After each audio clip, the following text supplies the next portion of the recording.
Good morning. In today's headlines, Israel's military watching for threats along its borders as the war against terrorist group Hamas enters its 25th day. And good news about an Israeli soldier hostage. U.S. officials outline humanitarian aid and civilian casualties in the Gaza Strip. They also highlight Hamas using people as human shields and other concerns. More anti-Semitic events in 2023 than in decades. Find out why the White House says we can't just stand by, and how the governor of New York has responded to graphic threats at a university. Former President Trump's appearance on the 2024 Colorado ballot challenged, citing the 14th Amendment. A legal practitioner unpacks the court battle. The National Archives has found 82,000 pages of emails used under President Biden's pseudonyms. Find out more on the steps taken under a FOIA lawsuit. We have a special report exposing the Chinese Communist Party's censorship in the free world, how a New York-based arts group has faced oppression in an American allied country for almost 2 decades.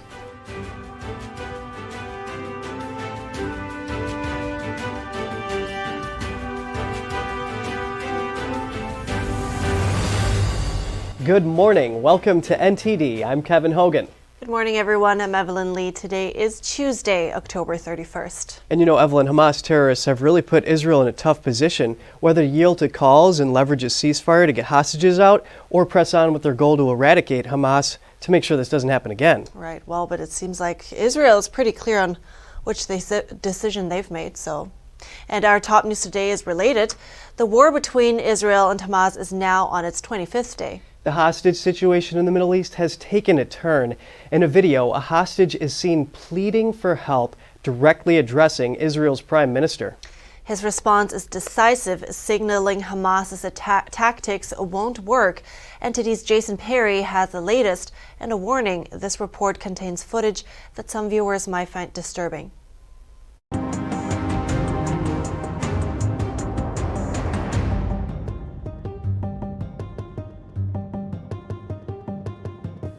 On Monday, Hamas terrorists released a chilling video of 3 hostages. The woman in the middle addressed her message to Israeli Prime Minister Benjamin Netanyahu. ביבי נתניהו שלום. אתמול הייתה מסיבת עיתונאים עם משפחות החטופים. אנחנו יודעים שהייתה אמורה להיות הפסקת אש. היית אמור לשחרר את כולנו. התחייבת לשחרר את כולנו. ובמקום זה אנחנו נושאים במחדל הפוליטי, ביטחוני, צבאי. תן לנו לחזור למשפחות שלנו עכשיו! Netanyahu later addressed the situation. I want to make clear Israel's position regarding a ceasefire. Just as the United States would not agree to a ceasefire after the bombing of Pearl Harbor or after the terrorist attack of 9/11, Israel will not agree to a cessation of hostilities with Hamas after the horrific attacks of October 7th. Calls for a ceasefire are calls for Israel to surrender to Hamas, to surrender to terrorism, to surrender to barbarism. That will not happen. Netanyahu also released a statement on X saying the video is cruel psychological propaganda. But a grandson of a hostage in Hamas captivity sees the video in a positive light. It gives us a lot of hope to see that they're still alive. We haven't given up on them yet. We know they're alive and we're going to do anything we can to bring them back. He stood in front of more than 200 empty beds set up to symbolize the men, women, and children held captive by Hamas. Many of them were taken hostage during a surprise attack in which Hamas terrorists murdered over 1,400 innocent civilians in Israel. Since then, Israel has vowed to defeat the Hamas terrorist group to ensure such an attack will never happen again. Also on Monday, the Israeli military released footage of its recent ground operations. Israeli Defense Forces spokesperson Daniel Hagari explained part of their strategy. We move on the ground, identify the terrorists, and attack from the air. Ground forces are also directly engaging terrorists. The fighting is being carried out in the Gaza Strip. And he further explained that their ground operations also aim to free the hostages and return them home. On Monday, Israel said its forces rescued an Israeli soldier from Hamas captivity during the ground offensive. She was captured back in Israel on October 7th, and since being free, she has undergone medical checks and is doing well. Jason Perry, NTD News. National Security Council spokesman John Kirby said Monday that the U.S. is seeking to boost the delivery of humanitarian aid to the Gaza Strip. NTD's Daniel Monahan has more on that and the latest on the U.S. response to the war in Israel. NSC spokesman John Kirby says that although aid has gone up, the volume needs to be increased significantly. Kirby also discussed civilian casualties in Gaza, acknowledging there have been thousands of them. But he says Israel is striving to avoid them.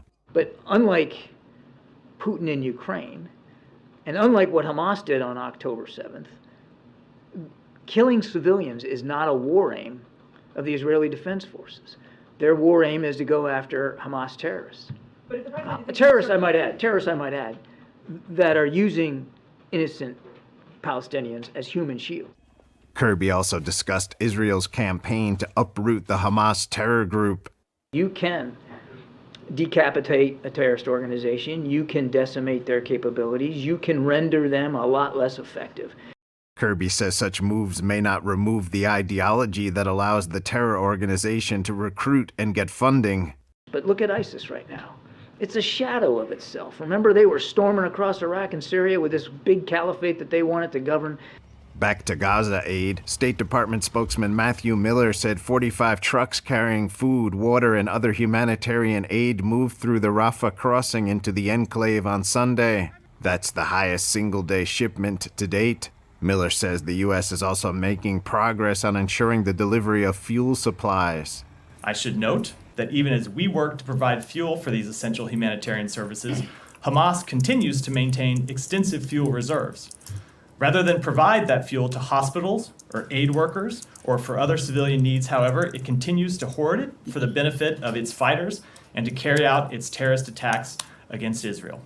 On hostages, Miller says the U.S. will continue to work at the highest levels to secure the release of every hostage held by Hamas and the safe passage of those American citizens in Gaza who want to leave. Miller also commented on efforts to evacuate Americans stranded in Israel, saying the last planned charter flight will leave Tuesday from Tel Aviv. Purely a demand issue. We had a charter flight leave yesterday that had 5 people on it. We have consistently seen the demand for our charter flights go down. The U.S. government began chartering flights from Tel Aviv to Athens on October 13th to help Americans depart Israel amid the ongoing conflict in the region. Turning to funding, House Republicans on Monday introduced a plan to provide over $14 billion in aid to Israel by cutting funding for the IRS. The move comes despite President Joe Biden's request for an over $100 billion combined aid package for Israel, Ukraine, and border security. Daniel Monahan, NTD News. Turning now to a rise of anti-Semitism here in the United States, the Biden administration and local governments are now taking concrete steps to fight hatred and attacks. NTD's Arian Pastar has more on that and an incident at a New York university over the weekend. That threat's rising, Poppy, no question about it. I mean, in 2022, there were more anti-Semitic events in this country than there had been since 1979. National Security Council advisor John Kirby on Monday speaking on the rise of anti-Semitism in the U.S. Kirby explains what the Biden administration is doing to fight that trend. We're working very closely at a federal level with state and local authorities to be able to better identify threats to the Jewish community and disrupt them before they can actually take action. This comes as the Biden administration on Monday set up a plan to fight anti-Semitism on college campuses. We can't stand by and stand silent in the face of hate. Cybersecurity experts with Homeland Security are reportedly set to work with schools to combat anti-Semitic content online. No one should be afraid to walk from their dorm or their dining hall to a classroom. New York Governor Kathy Hochul on Monday visiting Cornell University. This after anti-Semitic threats were posted on a discussion board related to Cornell. The graphic threats reportedly showed murder, sexual violence, and comparisons to animals. We will not tolerate threats or hatred or anti-Semitism or any... She announced the state will ramp up security on campuses across New York. The FBI and local investigators are now reportedly looking into the threats as well. Meanwhile, students at Columbia University in New York City rallying against anti-Semitism. My Jewish sisters and brothers and I are on the receiving end of death threats from our peers. The students demand the university do more to tackle hatred, hoping that the current rise in anti-Semitism comes to an end. Ariane Pastar, NTD News. A Las Vegas man faces federal charges of threatening a public official. He allegedly threatened to kidnap or murder Jewish Senator Jackie Rosen from Nevada. According to CNN, John Anthony Miller left voicemails at Rosen's office containing anti-Semitic threats and referenced the Israel-Hamas conflict. A spokesman said Senator Rosen trusts the U.S. Attorney's Office and federal law enforcement to handle this matter. Miller's hearing for the charge is scheduled for November 13th. It's absolutely concerning, the amount of, well, I can only repeat myself, but, you know, and according to Charisse Trump, the expert that we had from Speech First, she was telling us that apparently this has been happening for a while now as well. So I've read numbers that, you know, even in 2022, it was rising exponentially. So it seems like it has come to a boiling point. These are alarming trends, and of course you see that hateful rhetoric running alongside with the terrorist acts committed against Israel, so right. It's very definitely serious. Stay with us here. 82,000 pages of private email correspondence under a pseudonym. We have the details on the National Archives' quiet admission on President Biden. A trial on whether former President Trump should be taken off the ballot over allegedly inciting an insurrection, but he's never been convicted of that. Will that matter? A legal analyst weighs in.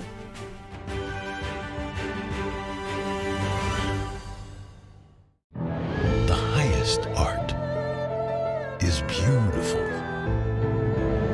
breathtaking, timeless, and moving. Experience art with 5,000 years of history, inspired by the divine.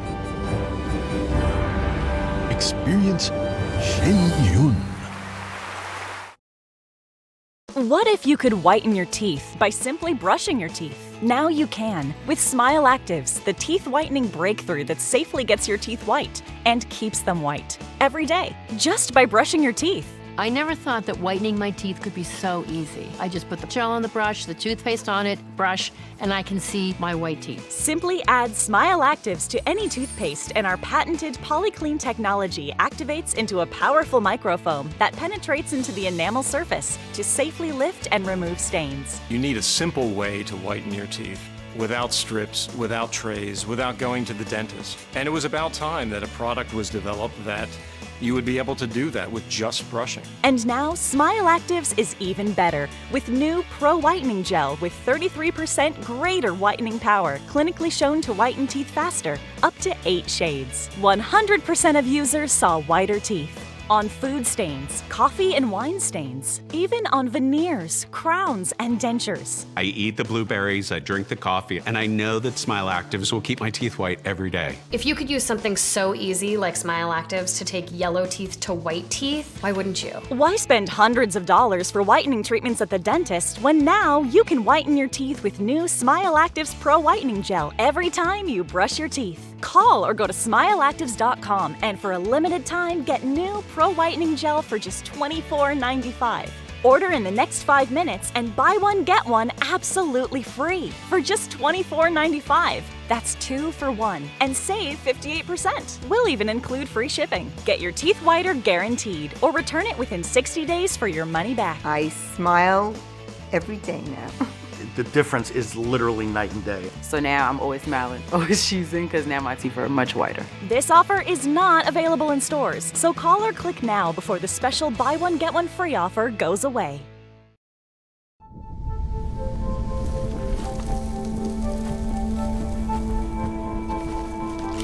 Eva Marie smoked 12,000 packs of cigarettes over 15 years.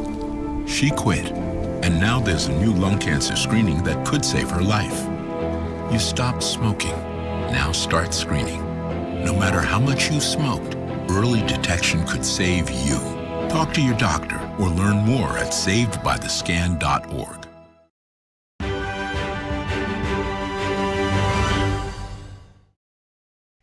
Good to have you back. In Colorado, a trial to determine whether or not former President Trump will remain on the state's ballot. But some call the plaintiff's case a big lie. Here's NTD's Arlene Richards with more. As you know, 6 Republicans don't want former President Trump on the Colorado ballot.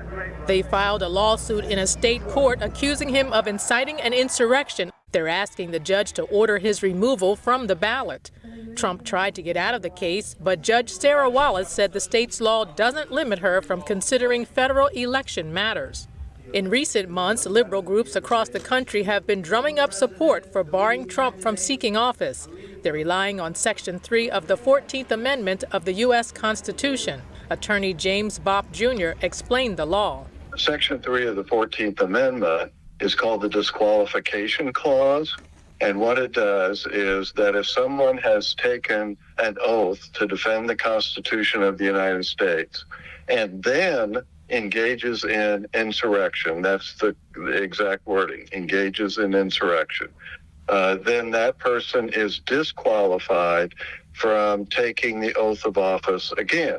Colorado's election law deals with certain criteria such as age, citizenship, and residency.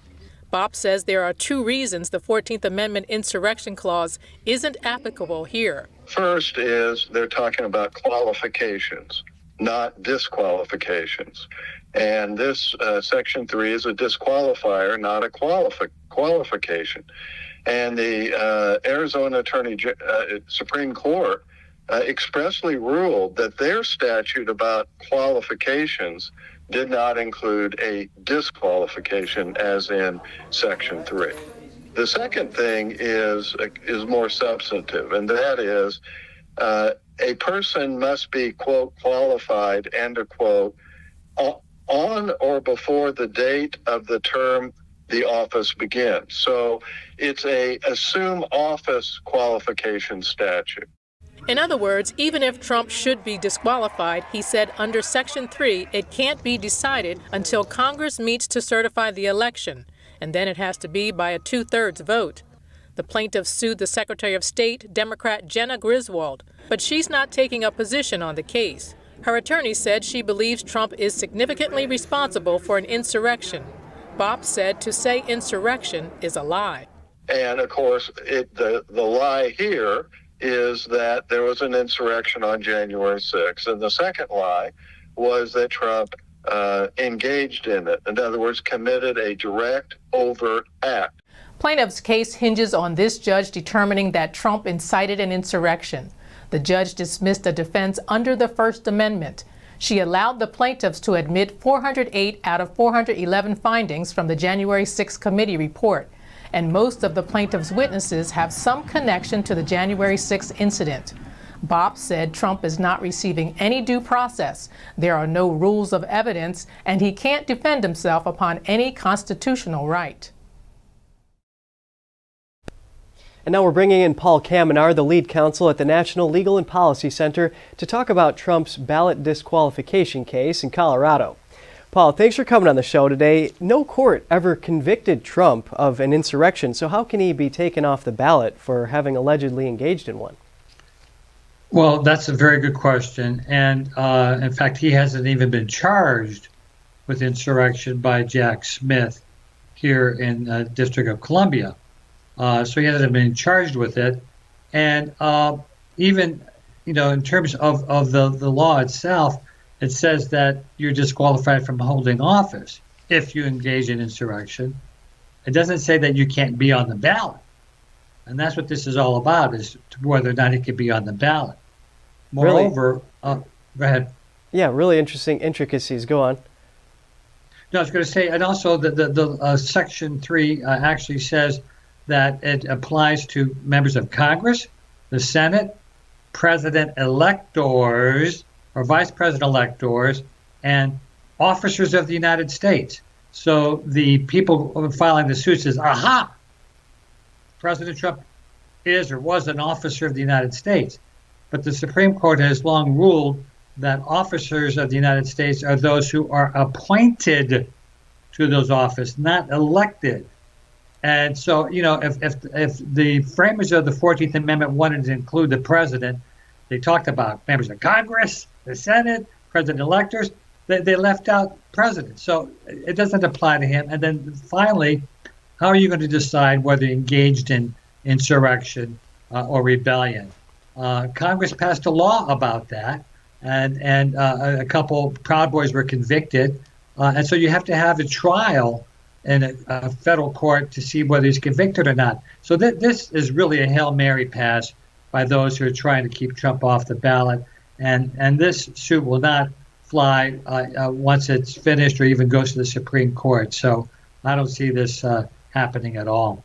Well, Paul, you're right. In Section 3, there is no mention of the word president itself. I want to read to you what most people know Trump said on January 6th. Quote, "I know that everyone here will soon be marching over to the Capitol building to peacefully and patriotically make your voices heard." Trump attorney is actually calling out this word peace in his defense several times there. Do you think that defense is going to be enough, or do we expect more? Oh, you don't even need that defense. Like I said, there's other things that prohibit this law from being applied. But you're right that in terms of them charging Trump with insurrection or rebellion because of January 6th, he did say for everybody to march up peacefully. And notably, Jack Smith, and in the indictment against Trump for quote unquote stealing the election, he quoted Trump at the rally, and he left out those words of "I want you to march peacefully and patriotically." So that's clearly a defense. The First Amendment's the defense, and these other cases that are going in D.C. and Georgia and so forth. So this case is really not going anywhere. It's just a sideshow. Again, if any court rules against Trump, it will certainly go quickly to the Supreme Court, and I expect the Supreme Court will reverse any lower court decision on this. Right, and in this scenario that something does happen here and it does make a difference, is there going to be any impact to the election? I mean, Trump lost Colorado by over 14%.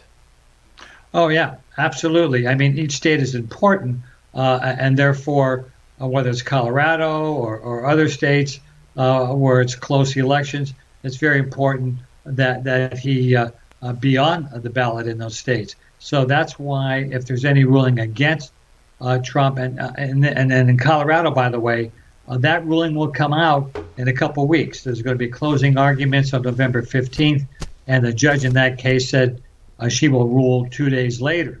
So we will know before Thanksgiving whether that is going to work. Keep in mind, they tried the same trick against Marjorie Taylor Greene in Georgia, saying that she can't hold office because she was engaged in rebellion on January 6th, and the court threw that out. So at this point, they're one zip on going after those who were involved in January 6th. Right, that 14th Amendment being invoked. Paul, just in one sentence, is it Congress that enforces the 14th Amendment, or is it a district court? Well, initially, it would be in these cases either district court or even state court. Federal courts, it could be in both courts because they decide state election law. But Congress ultimately passes the law implementing Section 3. And they did so. They have a statute on insurrection and sedition. And therefore, Congress already has a law. You can't just self-execute this law saying, oh, it's self-executing, and it could be that. So Congress really has a role here. And they also can also remove the disqualification by 2/3 of a vote if, in fact, they find Trump is disqualified. That's right. Paul Kamenar, lead counsel at the National Legal and Policy Center. Thank you for your time. Thank you. Glad to be here. The National Archives just made a quiet admission about President Biden's private email accounts. The agency says it found 82,000 email pages from 3 of Biden's pseudonym accounts during his time as vice president in the Obama administration. The disclosure was made under pressure from a Freedom of Information Act lawsuit. NTD's Jeremy Sandberg has more on the status report. A joint status report filed in a federal court Monday says NARA identified some 82,000 pages of Biden's pseudonym emails over an 8-year period. The lawsuit against the National Archives was filed by the nonprofit Southeastern Legal Foundation in June last year. It demanded copies of all correspondence from 3 separate email accounts purportedly used by Biden during his time as VP. The 3 pseudonym email accounts are Robert L. Peters, Robin Ware, and J.R.B. Ware.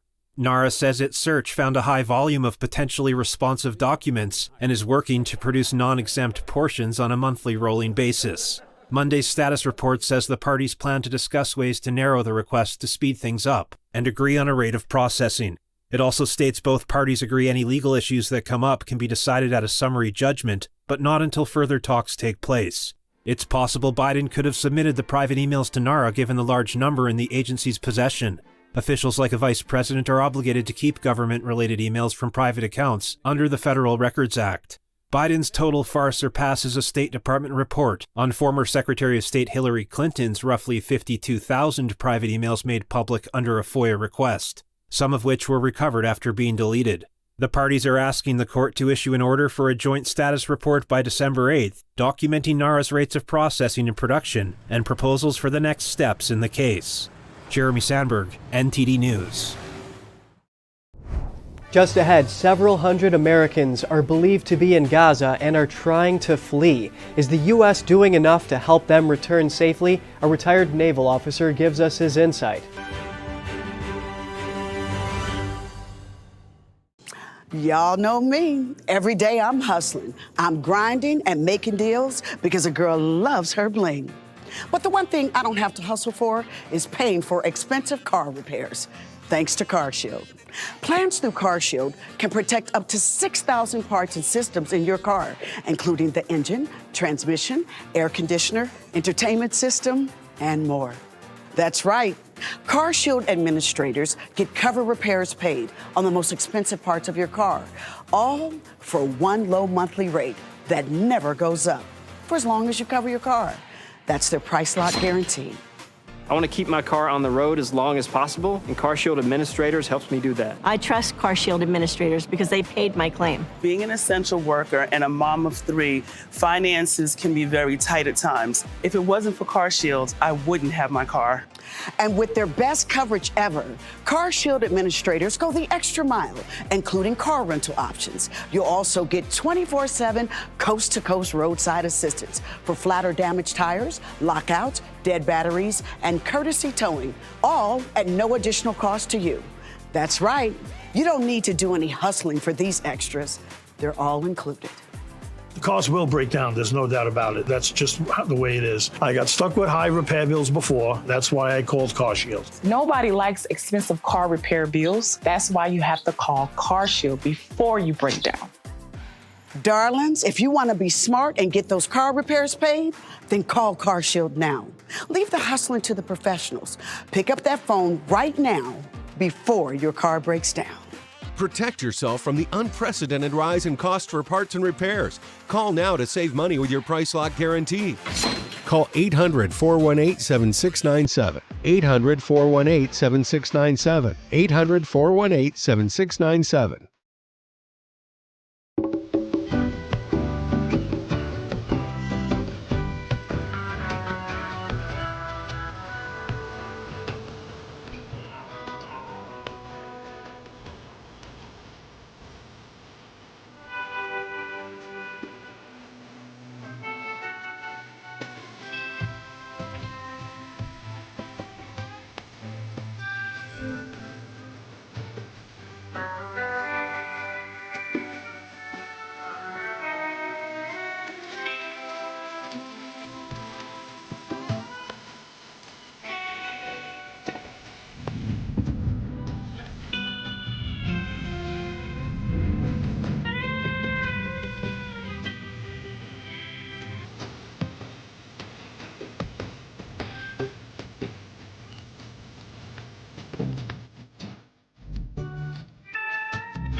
Good to have you back. As Israel expands ground operations into Gaza, defense forces say they remain vigilant in defending the borders. Israel's army released footage of airstrikes today, which it says were against Hezbollah targets in Lebanon. The IDF says its jet hit terror infrastructure, including weapons, posts, and sites used by the Lebanese terrorist group. Israel is warning Lebanon against Hezbollah joining the fray. It says the country has nothing to gain by helping terrorists in Gaza. The IDF says strikes are being carried out all through the Gaza Strip as it hunts for Hamas commanders, with a primary focus on northern Gaza, where Hamas is centered. An IDF spokesman said humanitarian aid into southern Gaza will be ramped up in the coming days, and that around 800,000 Palestinians have listened to Israel's evacuation order and moved south. Israel's military continues to sound the alarm on Shifa Hospital, the largest hospital in Gaza City, and the terrorist base of operations it says is built underneath it.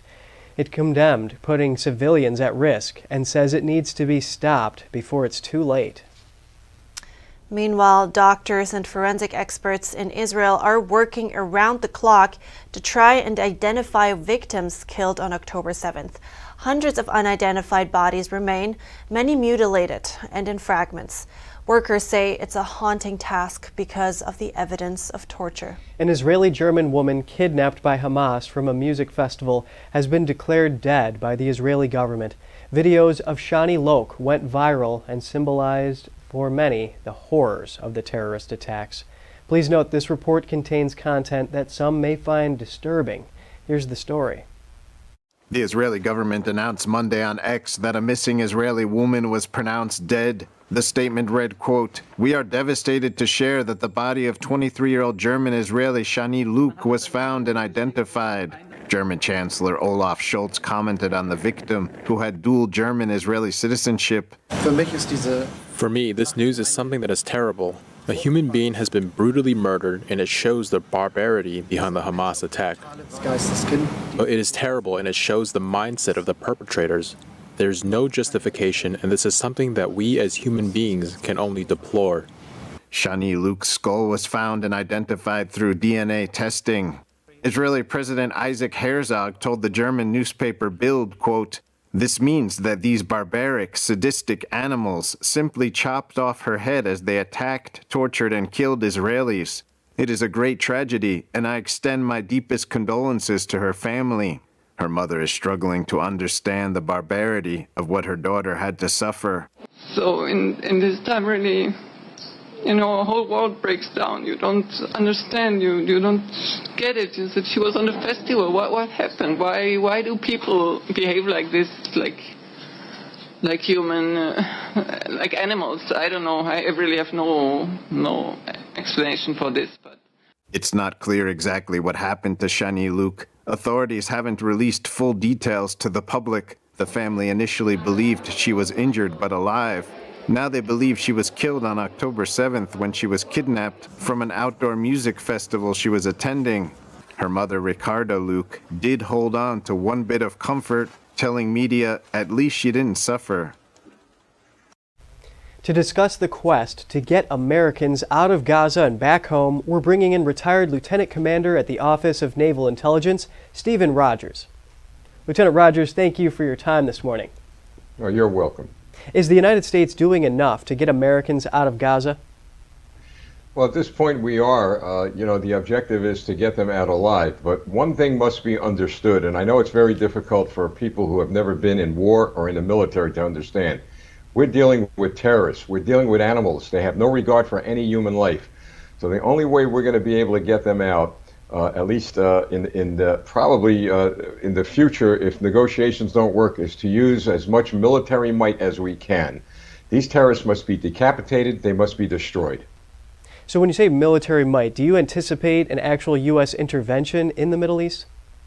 I do, and sadly to say, it's going to come to that because don't forget, we have Iran involved, you have Russia involved, you have China involved, you have a new axis of evil, unlike anything we've ever seen before. And the United States of America has the military might to end this by helping the Israelis, but sooner or later we're going to get involved. These Americans, they want to flee, but is Hamas preventing them from leaving? Well, not only do the Americans want to flee and Hamas is preventing them from fleeing, but they're preventing their own people, the Palestinian people, from fleeing.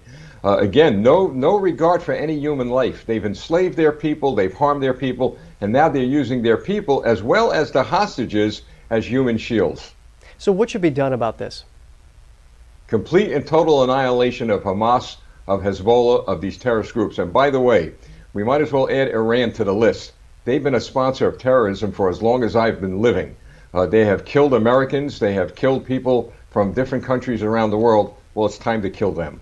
So how does that work? Getting Americans out of Gaza. There's a couple crossings. Obviously, there's been a lot of controversy around whether or not those are open. Well, look, to begin with, you know, you're going to use your military might, you're going to use strategy and tactics. Remember shock and awe in Iraq? Well, that's what's going to have to be done here. And again, it must be emphasized that the Israeli government, as well as the United States government, we do everything we can to protect innocent people, to protect civilians. But unfortunately, we have a terrorist organization that has decided to use those civilians as part of their war machine to protect themselves. Do you anticipate any way for the U.S. to use other Arab nations as a way to broker some negotiations to get these Americans out? I believe that's going on as we speak. There are some Arab nations that are probably involved behind the scenes doing a lot of talking. But I've got to tell you, at this point, it's going to be very tough to negotiate with animals that decide that they could just go anywhere on the face of the earth, let alone Israel, and torture, maim, kill, and behead people and kill babies. Let's look at history here. Are there any situations like this that have happened before where Americans are in a war zone?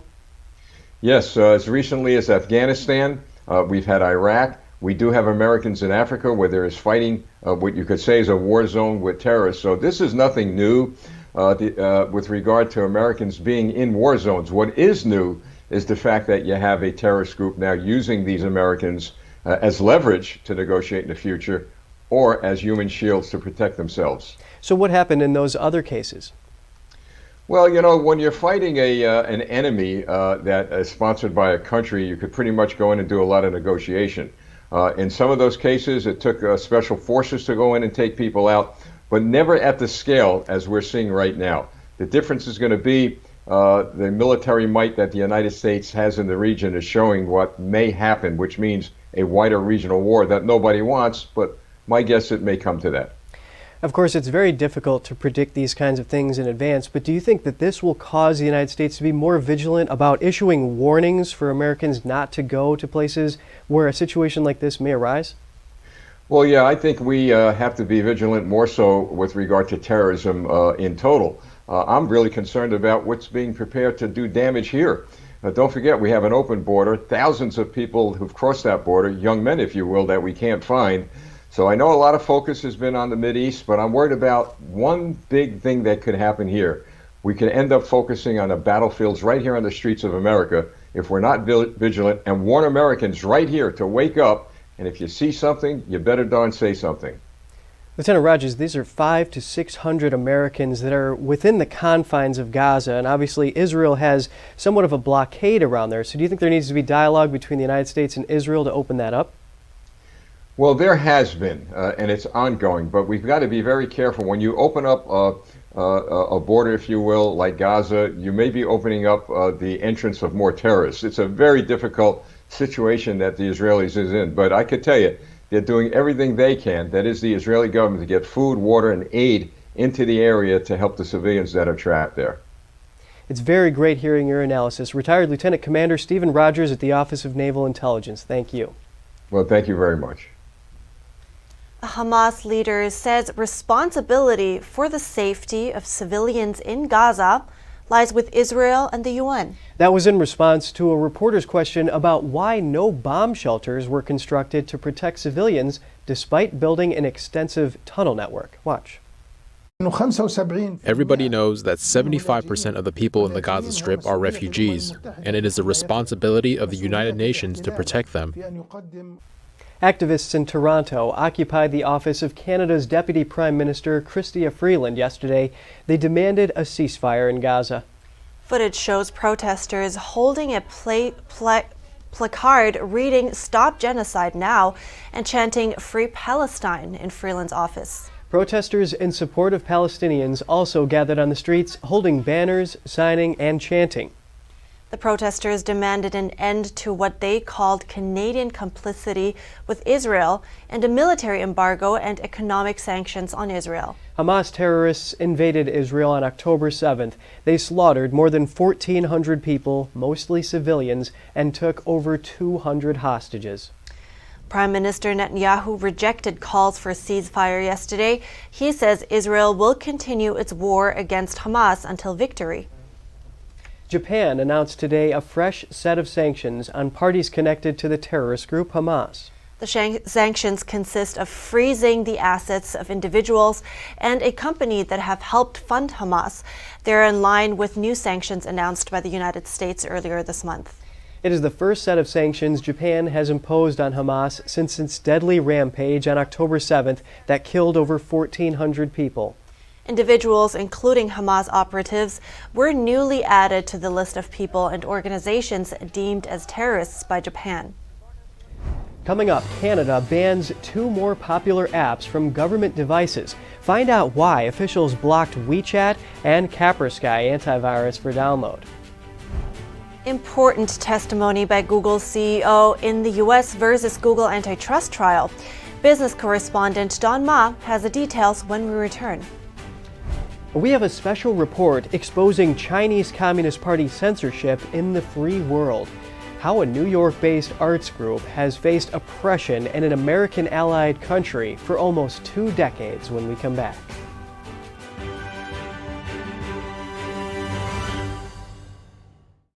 I started having lumbar pain, and the pain was terrific.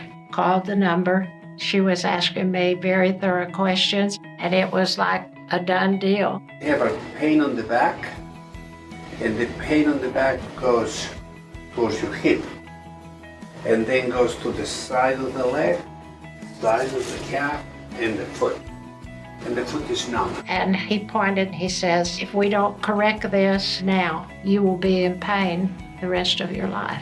Carol was wheeled across the parking lot to the on-campus imaging center for updated MRIs. Immediately after that, left that building, got back over here. He was in there and had the results of that on the screen. We're gonna go clean this, and this. That is going to get you almost brand new, okay? All right, back to my active self. Yeah. No pain. No pain. No pain here. No. No pain here. No. No pain on the foot. No. No pain on the side. No. No pain on the side. No. No pain on the butt. No. When I came out of that, they said my whole face, everything was different. I am a new person. Oh, a new person, Dr. Bonatti. And you told me I would be. I said, I'm not in pain. I'm in awe. And I'm going home restored.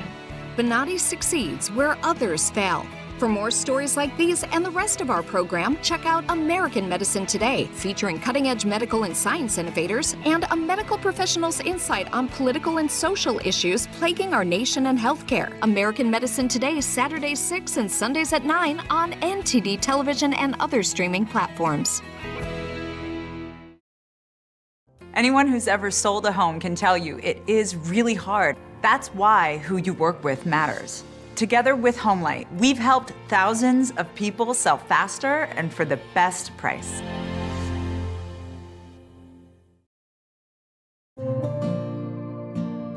Imagine a coffee that cares for your health.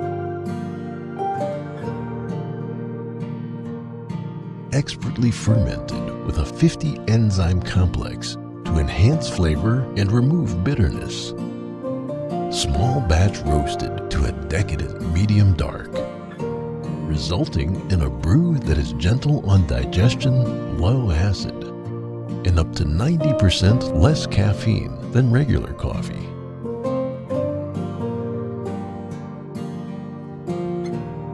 Try America's first enzyme fermented coffee today.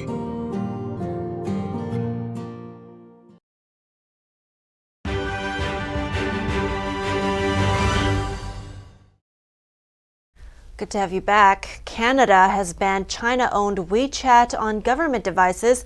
It's also barred Russian-owned Kaspersky antivirus. Government officials cited an unacceptable level of risk to privacy and security in their announcement yesterday. Canadian officials say the move keeps government networks and data secure and protected, matching the approach of international partners. The country's Treasury Board says it has no evidence of government information being compromised, only that the app's collection methods give considerable access to a device's contents.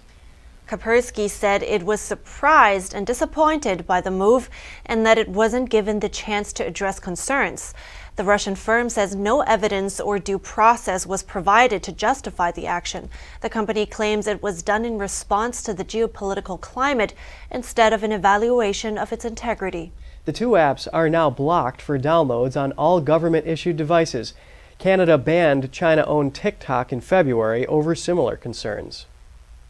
And Apple unveiled a slew of new products late last night in a special event. Here live to tell us more about this is NTD Business host Don Ma. Good morning, Don.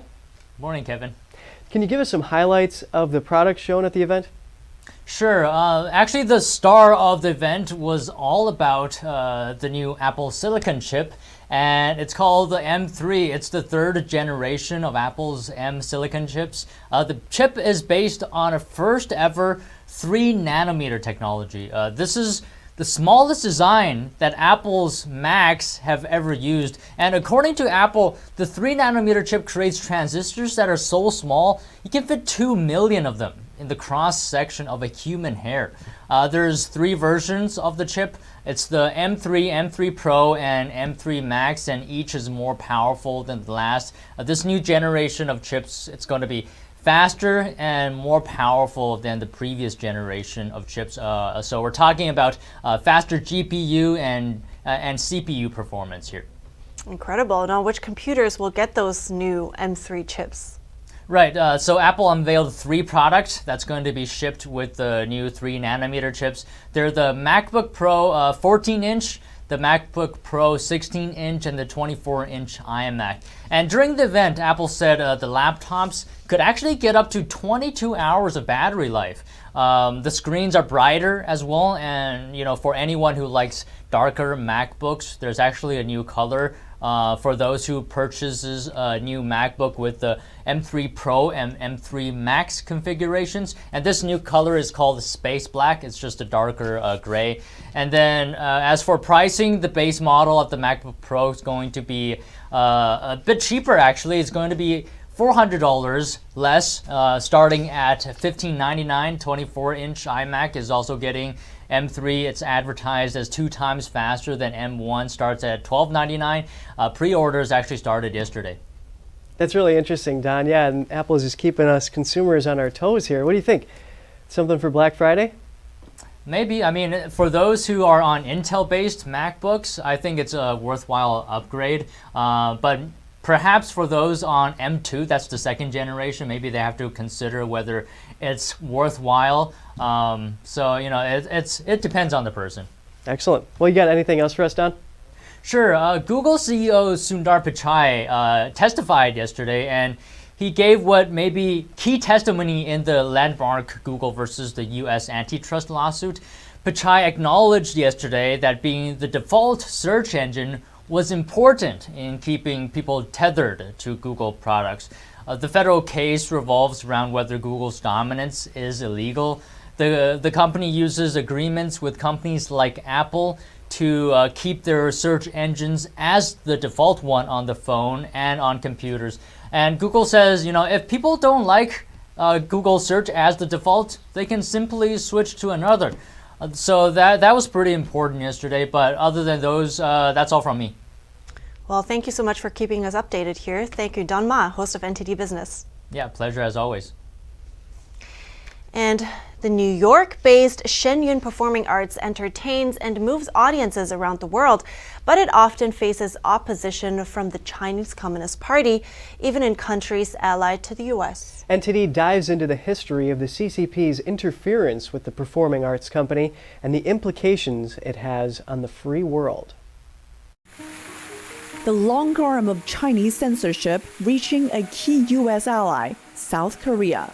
Major theaters in Seoul now declining to rent their venues to Shen Yun, an American performing arts company whose dance and music portrayed China before communism. Epoch Times investigations show that a Chinese embassy in Korea has for years been threatening Korean theaters with economic and political retaliation if they let Shen Yun perform. In 2016, KBS Hall, owned by Korea's national broadcaster, canceled a contract with Shen Yun after the Chinese embassy sent them a letter warning it will be detrimental to the relationship between Korea and China if the theater proceeded with Shen Yun performances. A Korean court ruling in this case explicitly pointed to potential economic retaliation from Beijing, stating that if KBS cannot export its broadcasting contents to China, it may face huge losses. But Korea is not the only democratic country in which the CCP is using its political and economic leverage to censor free art. Chinese embassies have sent similar letters trying to stop Shen Yun from performing to theaters and elected officials in the US, Canada, Europe, and Australia.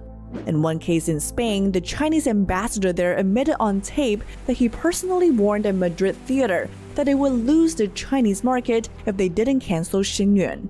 跟中国的这个市场今后合作的前景是非常广阔的。你不能因为这个东西呢，就丢掉了这个中国市场。他们也是马上就是认识到这个问题。But why would a powerful regime use all kinds of tactics to interfere with a classical Chinese dance show? Shen Yun describes its mission as to revive China's 5-millennia-old traditional culture, which has been largely destroyed under decades of communist rule. The group's performers also practice Falun Gong, a meditation practice whose practitioners are persecuted by the Chinese regime. Some company members have fled religious persecution themselves or have family members still imprisoned in China. Alongside dances portraying scenes from imperial dynasties and literary classics, some of the show's pieces also depict the story of what Falun Gong practitioners are facing in China today, or attacks on Buddhist temples during the Cultural Revolution. The show's perspectives on Chinese culture, history, and spirituality have put it on the CCP's target list. But it's also these values that have drawn millions of audience members from around the world. Shen Yun now tours in nearly 200 cities and 20 countries every year. While the CCP's campaigns to censor the show have failed in most countries, they are making headway in Korea. How Korea and the US act on it could decide if China can exert control over more key allies, all at a crossroads, bowing to CCP pressure or upholding values shared by the free world. Yeah, that's a very important point. But listen, I remember from years ago they had their tires slashed. I think other countries as well. Berlin, they were intimidated like this as well, although they didn't give in to it. Right, yeah, that's important context here. And when you see the CCP using its economic might to quash dissenting voices, we'll have to see if Korea is able to stand up to that.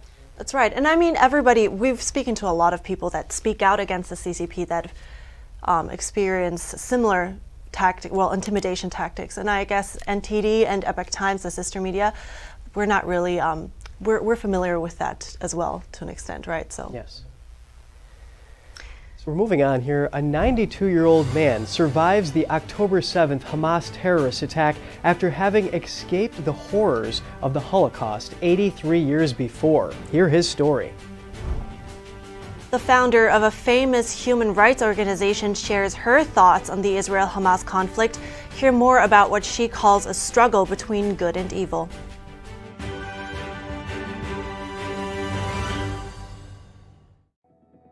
Do you feel the bills getting higher and higher every time you check out at the supermarket? Do you feel your monthly discretionary money has decreased, although your income increases yearly? Inflation is eating away at your wealth. Digital wallets and central bank digital currencies are destroying your financial privatization. Only gold and silver are constitutional forms of money. Our privacy was to be protected against unlawful search and seizure. Midas Gold Group will help you take control of your finances and protect your wealth and your privacy.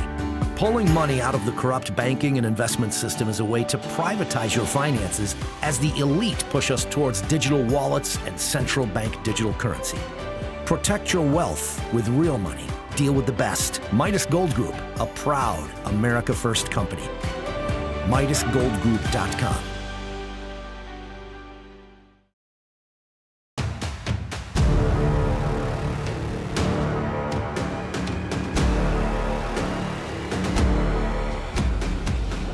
Organize your freezer.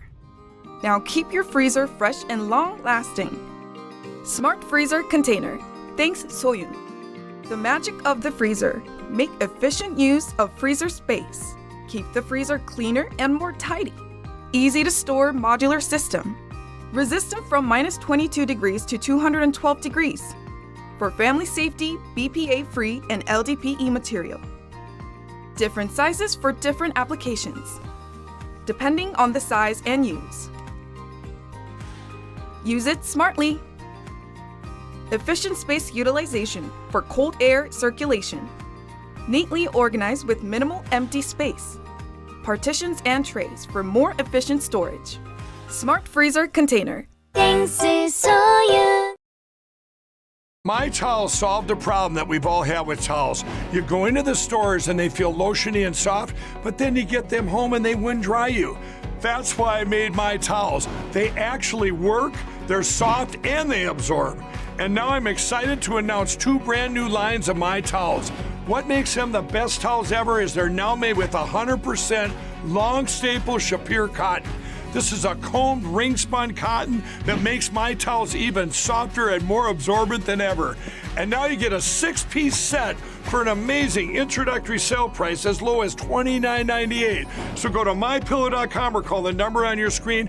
Use your promo code to get My Towels for only $29.98. Or you can get my designer premium line for just $20 more. Either way, you save 50% now on all My Towels. They actually work. What a concept. This offer won't last long, so please order now. MyPillow.com.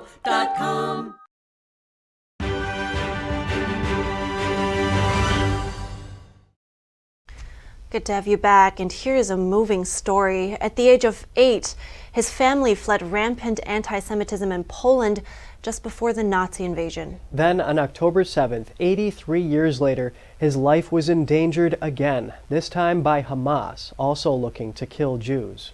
During the terrorist attack, 92-year-old Dov Golubovich kept close to his phone. He closely monitored a group messaging system used by a neighboring kibbutz to call in warnings. Dov was alone in his home's safe room, locked in the small concrete room for 10 hours, reminiscent of what happened to Jews 83 years ago. During World War II, Dov and his family stayed safe in Australia, reading of Hitler's horrors as they spread across front pages. Eventually, Dov joined a Zionist youth movement where he met his wife, Lily. In 1955, they moved to Israel, where they built a family. This is where his children and grandchildren live. He says leaving his home is not an option this time. A daughter of Holocaust survivors and founder of a distinguished human rights foundation is speaking out on the Israel-Hamas conflict. Dr. Katrina Lantos spoke with the host of America's Hope, Kelly Wright. Here are some highlights from that interview. The Lantos Foundation is an influential voice for human rights. Its founder, Dr. Katrina Lantos Sweat, teaches human rights and foreign policy at Tufts University and has served in various UN and US groups which advocate religious freedom and human rights. She offers context to the Israeli-Hamas conflict. She says the conflict requires us to make a choice. But I think we need to see these events in a broader context. This really is a civilizational struggle. It's a civilizational struggle between good and evil, between the forces of democracy and human rights versus the forces of terror, brutality, and authoritarianism. It truly is a time of choosing. Both of her parents, who survived the Hungarian Holocaust, taught her lessons about humanity. Both my sister and I really learned from my parents 2 lessons, 2 sides of the coin: the depths of depravity, which human beings are capable of inflicting on each other, and the heights of humanity to which they can rise. Dr. Lantos says those who support terrorists and their acts have lost something important. But as it relates to the thousands of college students, to the handful of members of Congress, their efforts to excuse, to contextualize, to justify the atrocities committed by Hamas will redound to their shame for the rest of their lives. It shows to me that they have utterly lost their moral compass. Utterly lost their moral compass. Dr. Lantos says we should all strive for peace and that politicians have a critical role to play at this time in human history. But I think at this time and in a moment like this, we have to distinguish, or be able to distinguish, between the moral duty each of us has individually to be peacemakers and to seek peace in our communities, within our families, and in the world, as distinct from the duty of political leaders who have the responsibility to confront evil. She makes a great point with her message for peace. Yeah, wise words. And here's the part where we kick off the second part of the broadcast.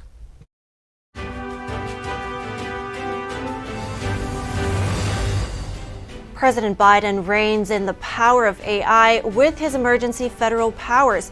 We speak to an expert about the details of the executive order. Humanitarian aid, civilian casualties fighting Hamas. We have the latest on the U.S. response to Israel's war with the terror organization. Democrats want to subpoena wealthy conservative donors as they push for a code of conduct targeting Supreme Court justices. Ivanka Trump is set to take the stand and testify next week in her father's civil fraud case in New York. This after she postponed her original court date on November 3rd.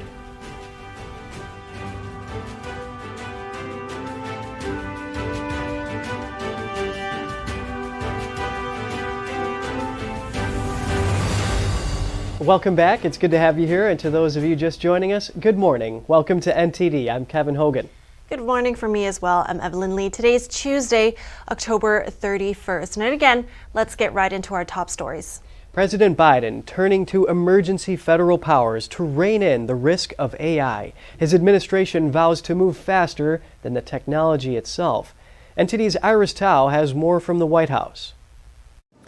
President Biden has invoked the Korean War-era Defense Production Act in signing an executive order today that would mandate major AI companies to inform the government when they're developing AI systems that could pose risks to our national security, public health, or economic security. It also asked them to share the results of all safety tests of their AI systems before releasing them to the public. President Biden says AI must be governed. One thing is clear. To realize the promise of AI and avoid the risk, we need to govern this technology and must be governed. The executive order would also ask the Commerce Department to develop standard watermarking to label AI-generated content. And President Biden says that's to help the public tell what's real from what's not. Deepfakes use AI-generated audio and video to smear reputations, spreads fake news. I've watched one of me on a couple of things. I said, when the hell did I say that?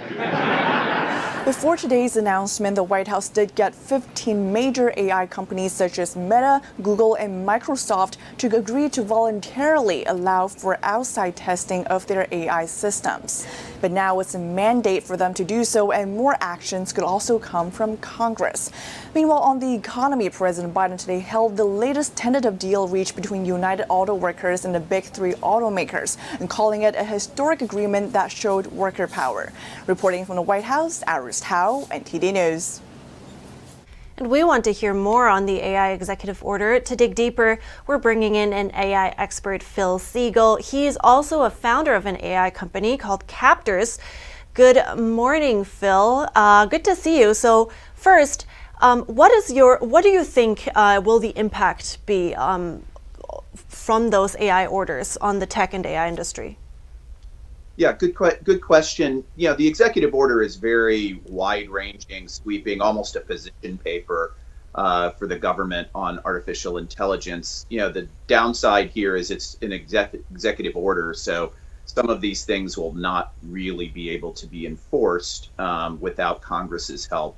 And some will probably be done at the state level as well. But it's a very good start to get a framework in place so that people can start following the lead of what needs to get done. There's some things that are in great detail, things that are very still high level that need to be worked through. So just based on the executive order itself, would that have any practical implications already? Let's say, as an example for your company, Captors, would that mean any changes on a practical level on how you ensure the safety of your product?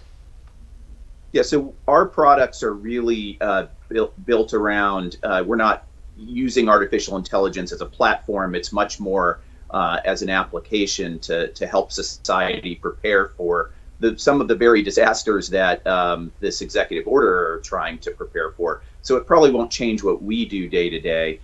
It may change what some of the platform companies like OpenAI, Google, and so forth do. It places a lot of responsibilities on them and starts to engage them in the safety end of what they are building. So you just mentioned some concerns in terms of the enforcement here. So where does Congress, do you think, have to come in and really, what do they have to do to really make the stick, so to speak? Yeah, so if you tear apart the executive order, there's so many different pieces. Some are very clearly pointed at the military and some of the things that they're doing and are more messaging and things that the federal government can pretty much do on their own. There are other things around business and commerce, around worker protection, and even policy on how to use AI to protect jobs and so forth that are going to require Congress. And frankly, we'll probably have a lot of businesses fighting some of these notions. On the downside, it's a pretty big industrial policy paper as well. So it's got a lot of things in there, both from a business, military, policy, technology, and so forth. Yeah. So on a broader level, we just heard that the administration vows to move faster than the technology itself. Is that possible? No, it's not possible. But having a framework in place that can stay next to the technology development and make sure that when people are pushing forward with new applications, new technologies, is possible. But staying ahead of all of the developments and so forth is not really possible. Gotcha. Well, let's keep an eye out for what will happen next here. Thank you so much, Phil Ziegel. I appreciate it. Thank you. And National Security Council spokesman John Kirby said Monday that the U.S. is seeking to boost the delivery of humanitarian aid to the Gaza Strip. NTD's Daniel Monahan has more on that and the latest on the U.S. response to the war in Israel. NSC spokesman John Kirby says that although aid has gone up, the volume needs to be increased significantly. Kirby also discussed civilian casualties in Gaza, acknowledging there have been thousands of them, but he says Israel is striving to avoid them. But unlike Putin in Ukraine, and unlike what Hamas did on October 7th, killing civilians is not a war aim of the Israeli Defense Forces. Their war aim is to go after Hamas terrorists. Terrorists, I might add, that are using innocent Palestinians as human shields. Kirby also discussed Israel's campaign to uproot the Hamas terror group. You can decapitate a terrorist organization, you can decimate their capabilities, you can render them a lot less effective. Kirby says such moves may not remove the ideology that allows the terror organization to recruit and get funding. But look at ISIS right now. It's a shadow of itself. Remember, they were storming across Iraq and Syria with this big caliphate that they wanted to govern. Back to Gaza aid, State Department spokesman Matthew Miller said 45 trucks carrying food, water, and other humanitarian aid moved through the Rafah crossing into the enclave on Sunday. That's the highest single-day shipment to date. Miller says the U.S. is also making progress on ensuring the delivery of fuel supplies. I should note that even as we work to provide fuel for these essential humanitarian services, Hamas continues to maintain extensive fuel reserves. Rather than provide that fuel to hospitals or aid workers or for other civilian needs, however, it continues to hoard it for the benefit of its fighters and to carry out its terrorist attacks against Israel.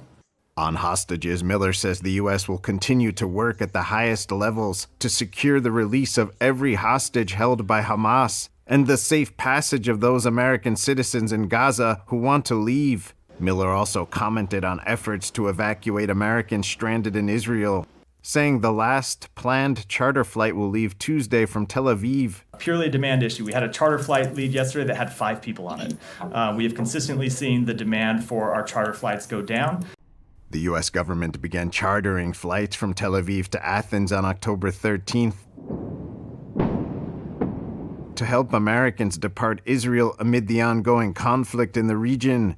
Turning to funding, House Republicans on Monday introduced a plan to provide over $14 billion in aid to Israel by cutting funding for the IRS. The move comes despite President Joe Biden's request for an over $100 billion combined aid package for Israel, Ukraine, and border security. Daniel Monahan, NTD News. Biden administration officials met with American Jewish leaders on Monday. They discussed steps to counter the surge of anti-Jewish incidents at universities. Here's White House Press Secretary Karine Jean-Pierre. There's no place for hate in America, and we condemn any anti-Semitic threat or incident in the strongest terms. We're also closely monitoring and concerned by the reports of anti-Semitic threats at Cornell University. To the students at Cornell and on campuses across the country, we're tracking these threats closely. We're thinking of you. Over the weekend, threats were posted online to Jewish students and the Center of Jewish Living at Cornell University in New York. The school's student newspaper said the online messages included threats to shoot Jewish students and urged others to harm Jews as well. The Anti-Defamation League last week reported a nearly 400% spike in U.S. anti-Semitic incidents overall since the Hamas terror attack on Israel. And stay around. Senate Democrats are pushing for a Supreme Court Justice Ethics Code and will vote to subpoena wealthy conservative donors. Important testimony by Google's CEO in the U.S. versus Google antitrust trial. The Galapagos Islands draw tourists from around the world. Find out how the archipelago's diverse array of wildlife and landscapes offers something for everyone.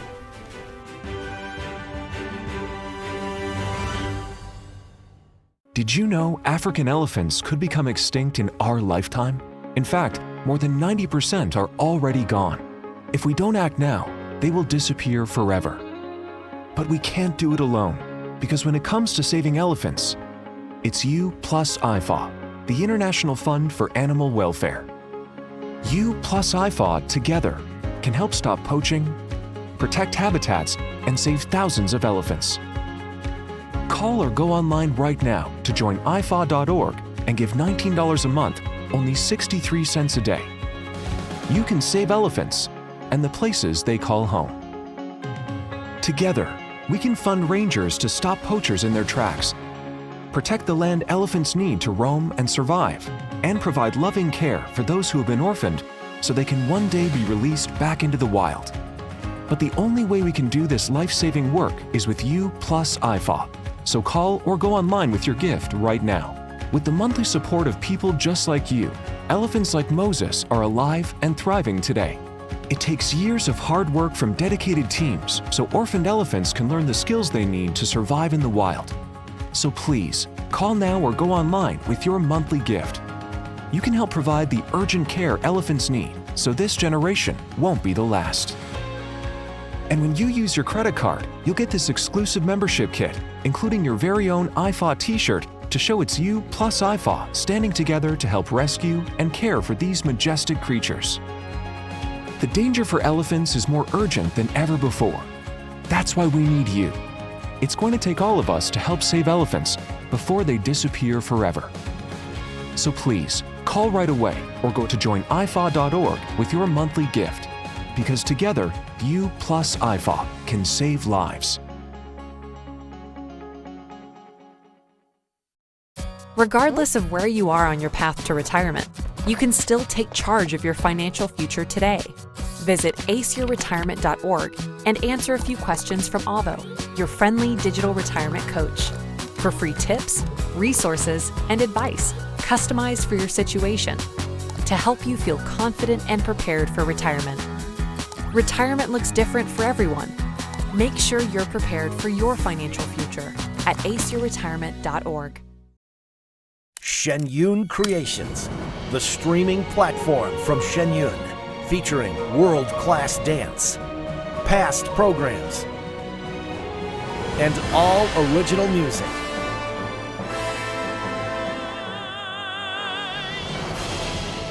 Masterclasses, behind the scenes, comedy, and more. Explore shenyuncreations.com.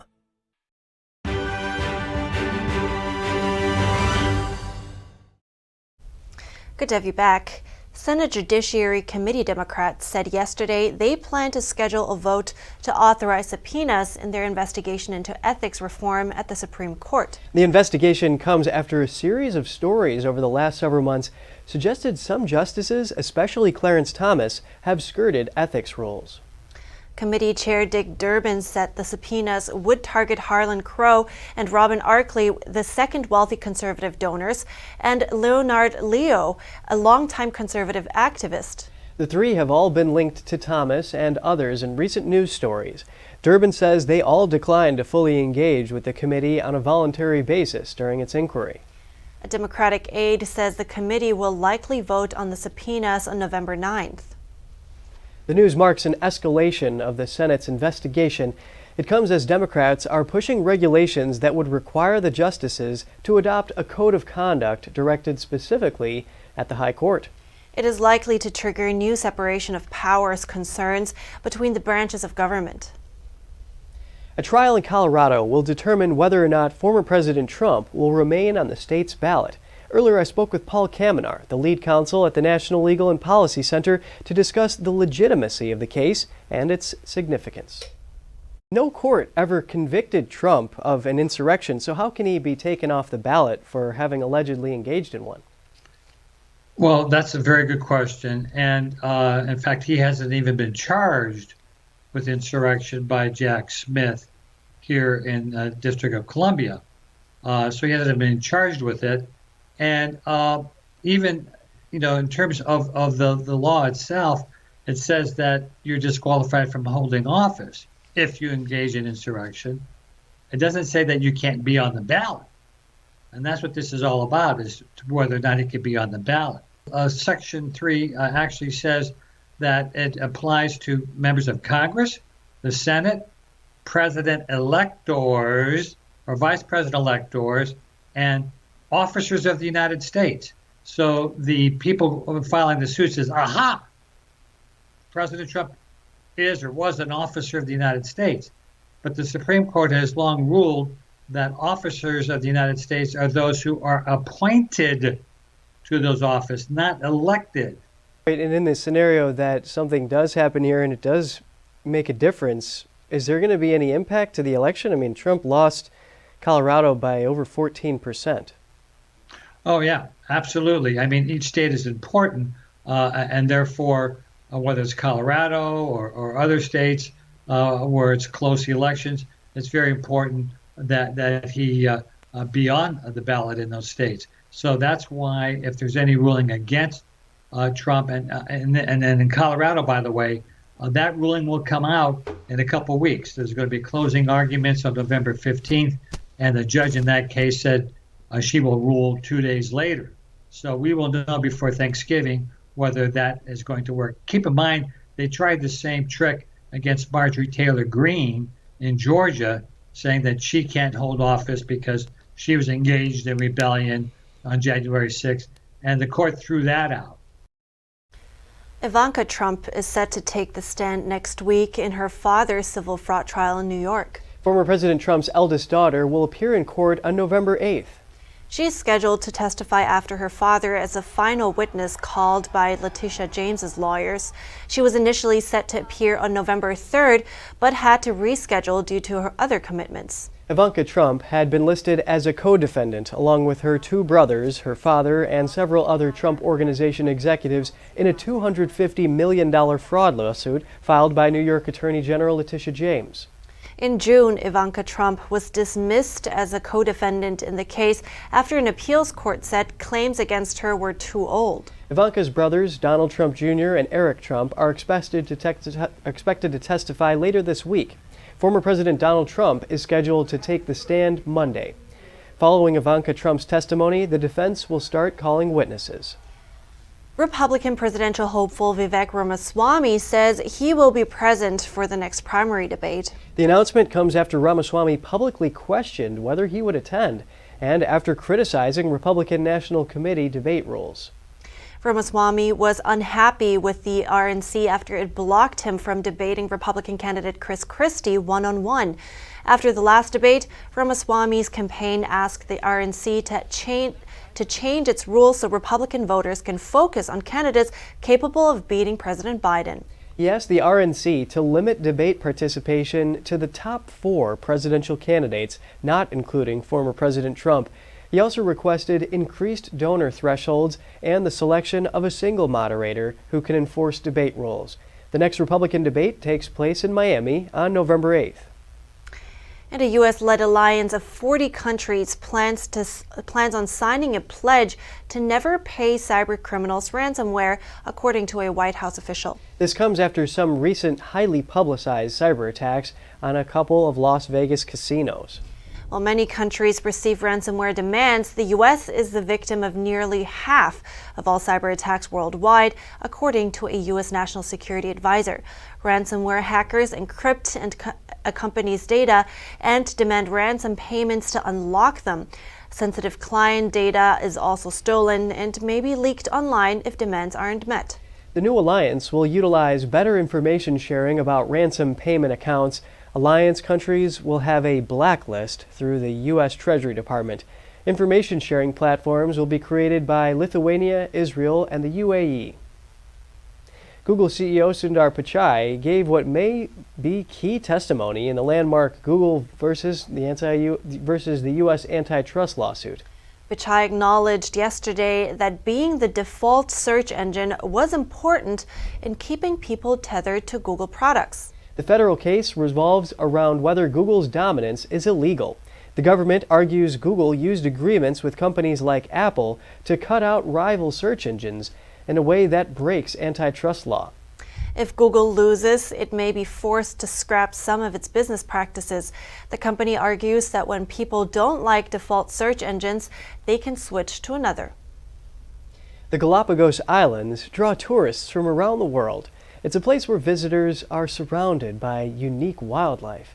A South America travel expert describes what makes this archipelago so special. Let's take a closer look. The Galapagos Islands lie in the Pacific Ocean about 600 miles west of Ecuador. South America travel expert Andre Robles has spent 20 years in the industry. He describes what makes the archipelago special. Well, there's several things that make the Galapagos unique, and especially as a destination for travelers. It's one of the only places on Earth where you're in surrounded by wildlife that's unique and that are not afraid of humans. The Galapagos features a range of breathtaking scenery too. There are bays, highlands, lava fields, and more. Each island has something different to offer. Another thing is, from one island to another, you have different landscapes, even in terms of on the same island. The archipelago's scenic beaches are a huge draw. Sand colors vary from island to island. Some beaches are red, green, or black. Espanola Island's Gardner Bay is one of the best beaches to watch wildlife. And it's a white sand beach, it's considered one of the most beautiful, 10 most beautiful beaches in the world. and the number one beach for wildlife viewing, because you have the hood mockingbird, which is endemic there. You have the sea lions in the bay. Other species unique to the archipelago include giant tortoises, blue-footed boobies, and marine iguanas. Robles says the sea lions are friendly, just don't touch or harass them. Andrew Thomas, NTD News. It's determined. I'm going island hopping. Okay. Yeah, beautiful scenery there. I like the big turtle they had too. Oh yeah, I think a friend of mine went there once, and she sent pictures just of all these sea lions just lying around in the middle of where she was walking, and that was amazing. It looks relaxing. Yeah. All right, we have to wrap up our show now, but we'll keep you updated with the latest information. Stay tuned for our News Today broadcast at 11 a.m. Eastern Time. Thanks for watching. I'm Evelyn Lee. And I'm Kevin Hogan.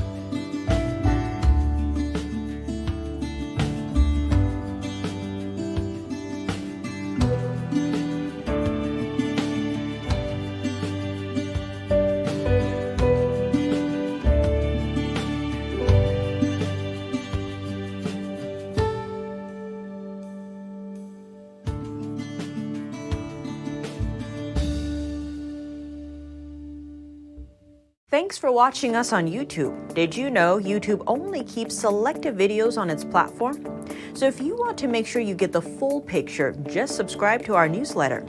Go to newsletter.ntd.com and sign up. It's free.